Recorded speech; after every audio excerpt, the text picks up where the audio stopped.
Bruce Springsteen's greatest hits.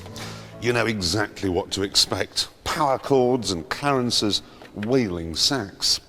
So imagine your surprise if you put it on and your ears were assaulted with this. A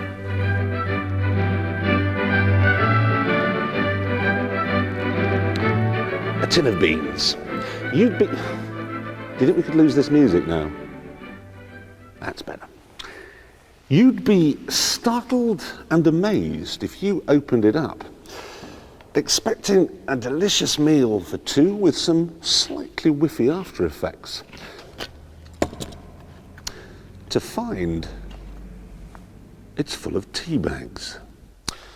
But the biggest surprise of all awaits those who walk into a Ford dealership anytime after next week and say, "Hello, I'd like to buy a small car, please."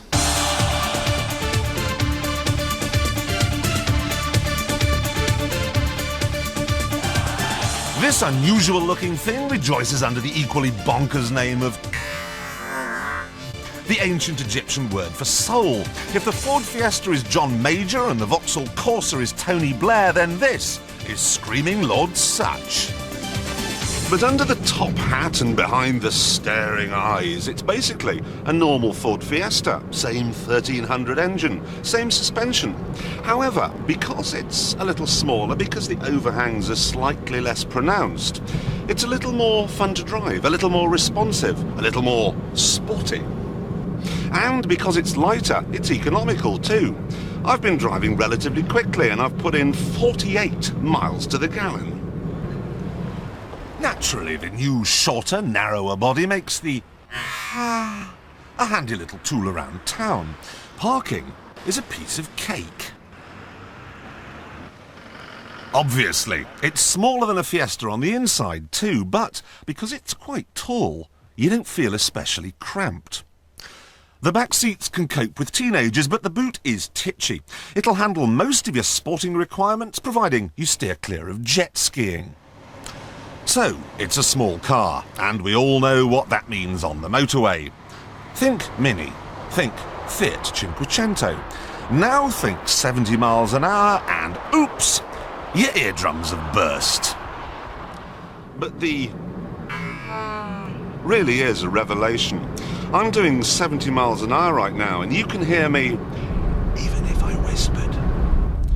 This is good news, but happily the car's strongest suit is its armour.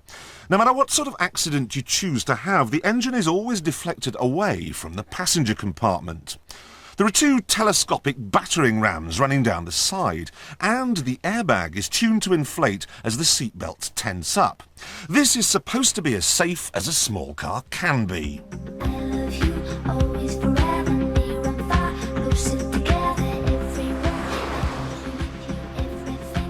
So, how much is Ford making us pay for all this? Well, actually, it costs less than a Fiesta. There are just two models, the for $7,300 and the 2, which has power steering and a few other goodies, for $8,100.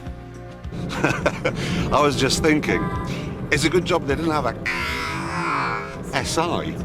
Otherwise, you'd be driving around in a carsy. And it certainly isn't one, especially on the inside. In fact, the dash is the best bit. It tells you how fast you're going, how much fuel is left, and whether you're late. That's all you need to know. The radio won't fit in any other car, so there's no point nicking it. The air vents are tactile masterpieces, and the glove box is just plain sensible.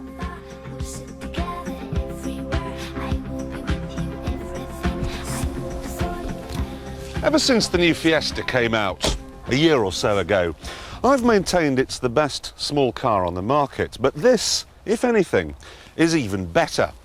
However, there is one small thing that could spoil the party. If you buy a... will people want to make babies with you, or will they fall about laughing? I guess the only way to find out is to ask them. But what I really want to know is, what do you think to the looks of it? I think it's very pretty. Really? It doesn't look like a car. I think it looks good. Looks good, looks sporty. I like the colour, suits it. It's not very pretty, is it? Not very pretty at all. I wouldn't buy one. I wouldn't have it. Hideous. Hideous. It's too bubble shaped. Quite nice. It's an unusual shape. Have you seen it from the back? It's bad enough seeing it from the front. Looks fine. I like it, yes. It's a ladies' car, I would say. I don't think the joyriders even contemplating taking something like that either. Well, that's the car to have then. Notice a trend there? Men hated it, women loved it. So without wishing to be crude, it seems to be, a bit of a bird puller.